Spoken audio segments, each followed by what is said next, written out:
एक कांग्रेस थी, कांग्रेस ने बहुत बड़े बड़े घोटाले करे और उसमें उनका सबसे प्रसिद्ध घोटाला कॉमनवेल्थ घोटाला माना जाता है। लेकिन भारतीय जनता पार्टी ने नगर निगम में कांग्रेस को भी पीछे छोड़ दिया। लोग कह रहे हैं कि भारतीय जनता पार्टी का ये 2,500 करोड़ का घोटाला कांग्रेस के कॉमनवेल्थ घोटाले से भी ज़्यादा बड़ा घोटाला है। ये तो भला हो दिल्ली के लोगों का कि इन्होंने दिल्ली सरकार इनको नहीं दी, नहीं तो पता नहीं दिल्ली सरकार के अंदर ये क्या हाल करते। और 2,500 करोड़ रुपए का ये घोटाला तो इस साल का है, एक नगर निगम का है। अगर 15 साल का हिसाब किताब लिया जाए और तीनों नगर निगमों का हिसाब किताब लिया जाए तो पता नहीं कितने करोड़, कितने हजार करोड़ का घोटाला अभी तक इन्होंने 15 साल में किया होगा। जैसे अभी मंत्री जी बता रहे थे, ये कोई हम नहीं कह रहे, आम आदमी पार्टी वाले कहें कि नगर निगम में घोटाला है तो कहा जाएगा वे राजनीति कर रहे हैं। अभी अगर बाहर चल के सड़क में जो पहले 10 आदमी मिले हैं उनसे पूछ लो जी नगर निगम में भ्रष्टाचार है कि नहीं है, 10 के 10 आदमी कहेंगे हाँ जी नगर निगम में बहुत ज़्यादा भ्रष्टाचार है। और उन्हीं से पूछ लो जी दिल्ली सरकार के अंदर भ्रष्टाचार है, कहेंगे नहीं जी बड़ी ईमानदार सरकार है। तो दिल्ली के अंदर हर आदमी मानता है कि अगर आपने कोई मकान बनाना है, लेंटर डालना है, तो लेंटर डालने के कोई भी, जैसे अभी मंत्री जी ने बताया कि आरएसएस के 10% डिस्काउंट है, बाकी कोई डिस्काउंट नहीं है। हर आदमी को पैसे देने पड़ते हैं, हर आदमी को। और बताते हैं 5,000 से 10,000 करोड़ रुपए सालाना का ये लेंटर का ही घोटाले का अमाउंट है। केवल लेंटर का घोटाला अगर ये बंद कर दें नगर निगम वाले तो 5 से 10,000 करोड़ रुपए का रेवेन्यू इनका इससे आ सकता है। और ये बीजेपी खुद भी मानती है। पिछली बार एमसीडी के चुनाव के पहले इन्होंने खुद कहा कि भाई हमारे सारे के सारे नगर निगम के काउंसलर अभी तक जो है वो भ्रष्ट थे, हम मानते हैं और अब हम सबकी टिकट बदलते हैं। तो अगर तुमने टिकट बदली सबकी और तुमने खुद जनता के सामने माना कि सारे के सारे भ्रष्ट थे, तो 2-4 लोगों को जेल में तो भेजना चाहिए था, 2-4 लोगों को सजा तो देनी चाहिए थी, ताकि जो नए आए उनके ऊपर एक ये रहे कि भाई जैसे पुराने वाले जेल गए वैसे तुम भी जेल जाओगे। अगर अब ये नए वालों को लग रहा है यार होता तो कुछ है नहीं, टिकट कटनी है, अब ये पद्धति बन गई है बीजेपी के अंदर कि भाई 5 साल का मौका मिलेगा, 5 साल में जो लूटना है लूट लो। ये जो नए वाले आए हैं 1 साल बच गया, लोग बताते हैं मेरे पास आते हैं जी जम के लगे हुए हैं, मतलब कोई सीमा ही नहीं है कि भाई 1 साल है इस बार इनकी भी टिकट कटनी है, सबको नई टिकट मिलनी है। सारे ये नए वाले भी लगे हुए हैं, तो ये खुद ही मानते हैं कि बहुत ज़्यादा घोटाला इनके काउंसलर कर रहे हैं। नहीं तो एक काउंसलर जब काउंसलर बनता है तो साइकिल पे चलता है और 1 साल के अंदर उसकी बड़ी बड़ी गाड़ियाँ आ जाती हैं। वो कहाँ से आता है, बड़े बड़े बंगले बन जाते हैं, ज़मीनें आ जाती हैं, कहाँ से आता है ये सारा पैसा? ये 2,500 करोड़ किसका पैसा था? ये सफाई कर्मचारियों का पैसा था। इससे सफाई कर्मचारियों के सारे एरियर, बेचारे सफाई कर्मचारी कब से अपने एरियर के लिए लड़ाई लड़ रहे हैं।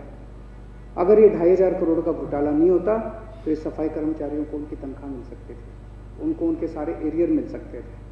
अगर ये 2,500 करोड़ का घोटाला नहीं होता तो जो डॉक्टर, जिनको डॉक्टरों को 3-3, 4-4, 6-6 महीने से तनख्वाह नहीं मिल रही, जिन्होंने बेचारों ने कोविड के टाइम पे अपनी जान दांव पे लगा के लड़ाई लड़ी, जनता की सेवा की, उन सबको उनकी तनख्वाहें टाइम पे मिल सकती थी। दिल्ली सरकार एक एक पैसा बचा रही है, एक एक पैसा, हम हर चीज में एक एक पैसा बचाते हैं। सारी जनता जानती है हमारा एक फ्लाईओवर बनता है, अब तो कितने बन लिए। एक ही का उदाहरण होगा, 325 करोड़ का फ्लाईओवर बनना था, हमने 200 करोड़ में पूरा कर दिया। एक एक पैसा बचा बचा के, और इसी वजह से हम जनता को इतनी सहूलियतें दे पा रहे हैं कि बिजली भी मुफ्त कर दी, पानी भी मुफ्त कर दिया, दवाई भी मुफ्त कर दी, स्कूल भी मुफ्त कर दिए, महिलाओं का सफर भी मुफ्त कर दिया। कितनी वो इसीलिए क्योंकि हम एक एक पैसा बचा रहे हैं। और इन्होंने एक पुल बनाया, वो रानी झांसी फ्लाईओवर कितने का बनना था? नहीं, 180 करोड़ का बनना था। 187 का, और शायद 730 करोड़ का बना पूरा हुआ।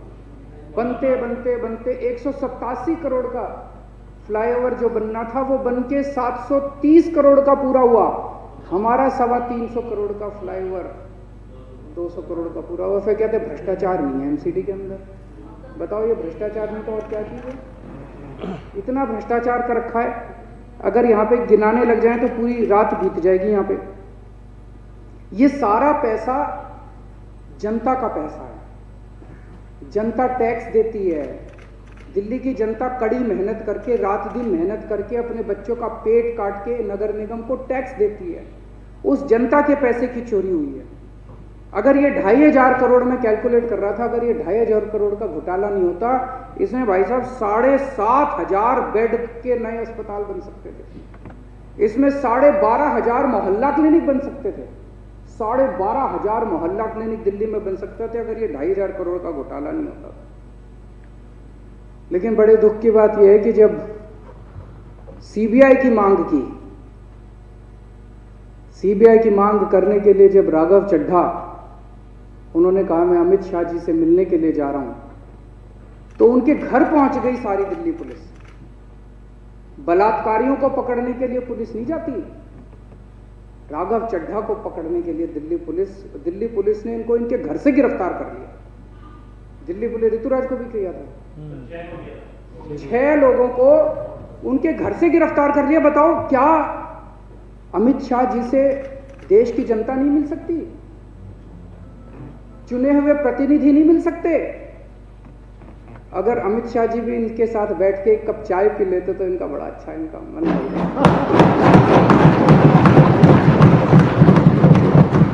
अब देखो बेचारा शक्ल से गुंडा लगता है, शरीफ आदमी भोला सा लड़का लगता है। अमित शाह जी का क्या बिगाड़ लेता है? बैठ के चाय पी लेते बच्चे के साथ। बच्चे के साथ बैठ के चाय पी लेते, खुश हो जाता। हद तो तब हो गई अतीशी मार लेना।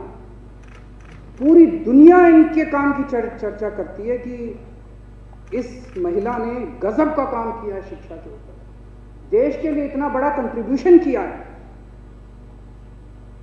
वो एक चुनी हुई विधायक है, विधायक का एक प्रोटोकॉल होता है। वो एलजी साहब से मिलने के लिए गई और उनको अपराधियों की तरह घसीट के, अपराधियों की तरह, मैंने देखा वो वीडियो में, मतलब रोना आ गया। अपराधियों की तरह घसीट के उसको बस में डाल के और उनको उठा के ले गए। एक कप चाय एलजी साहब इनके साथ।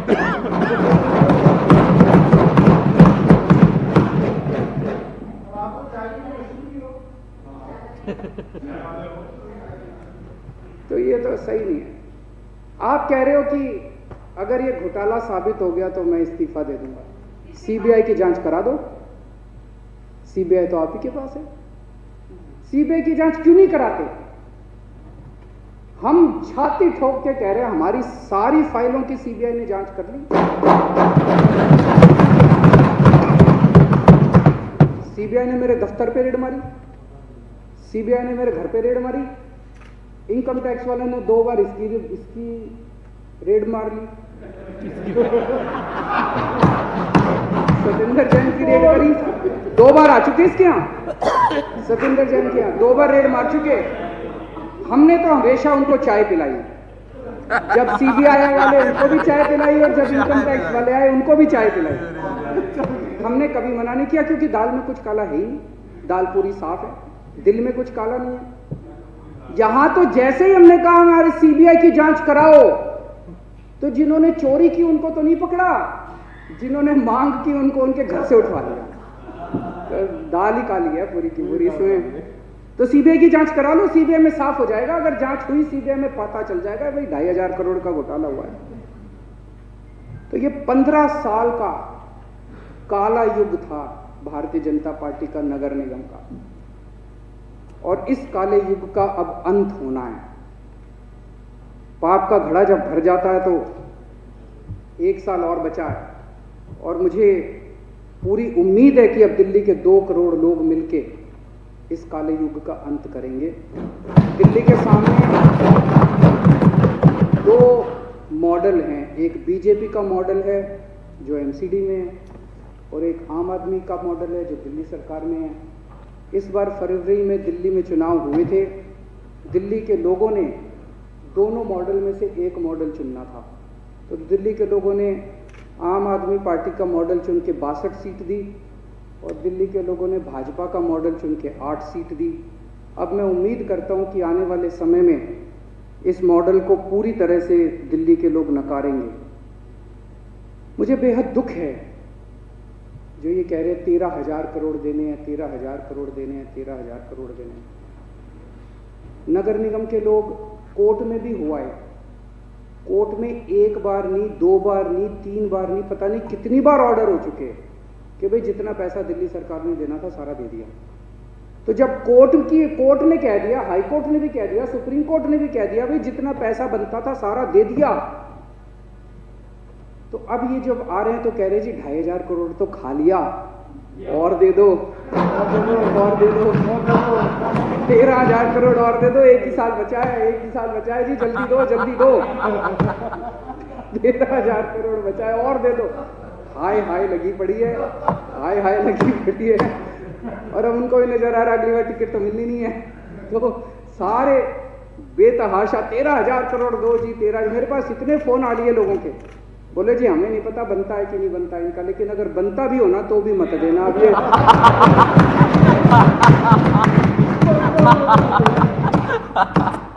ये सारा पैसा खा जाएंगे। बहुत दुख होता है कि अभी एमसीडी पे, तीनों एमसीडी पे ताला लगा है, ना तो वहाँ कमिश्नर है और ना वहाँ मेयर हैं। मेयर यहाँ धरने पे बैठे हैं और कमिश्नरों को तो इन्होंने नियुक्ति नहीं कर रखी, तो तीनों एमसीडी के ऊपर ताला लगा पड़ा है। दिल्ली की जनता का क्या होगा, हमें बहुत दुख होता है। मैं दिल्ली की जनता से अपील करना चाहता हूँ कि 1 साल के बाद चुनाव हैं, अब बस बहुत हो गया।